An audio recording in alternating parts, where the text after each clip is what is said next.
Fancy garment and men's wear, शादी ब्याह के मौके पर शेरवानी, 3 piece, pant shirt. Ayesha Nagar police station के सामने, 1000 खुली, मालेगांव। प्रोपराइटर चांद खान। मानव समाचार, मानवता के हक में।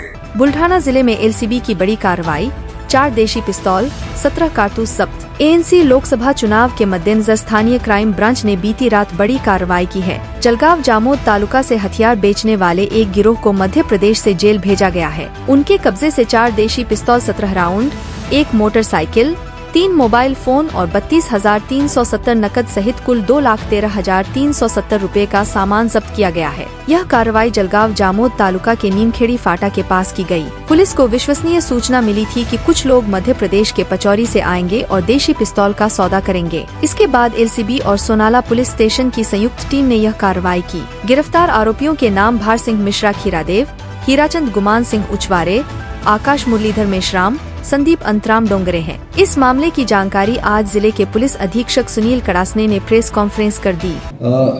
लोकसभा निवडणुकीच्या पार्श्वभूमीवरती मोठ्या प्रमाणात नाकाबंदी, इंटरस्टेट बॉर्डर्सचे नाके, शस्त्र किंवा पैसा इकडून तिकडे जाऊ नये किंवा प्रलोभनानं लोकांना बळी पाडलं जाऊ नये किंवा सुरक्षा राहावी या उद्देशाने आम्ही ठिकठिकाणी नाके लावलेत बुलढाणा जिल्ह्यामध्ये। तसंच एमपीचा जो भाग आहे आमच्या बाजूला, सोनाळा, जळगाव, जामोद पोलीस स्टेशन जे आहेत, तिथे काल सोनाळा पोलीस स्टेशनचे इन्चार्ज चंद्रकांत पाटील आणि त्यांच्या टीमला इन्फॉर्मेशन मिळाली की 2 संशयित तरुण जंगलामध्ये फिरतात।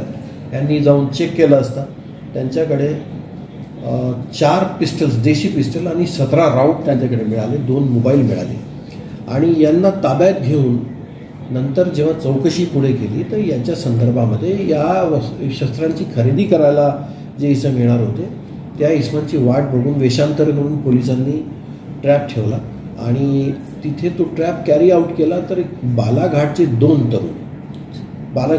तरुण तेव्हा ताब्यात घेतले, जे या 4 पिस्टल आणि 17 राऊंड विकत घ्यायला आलेले होते।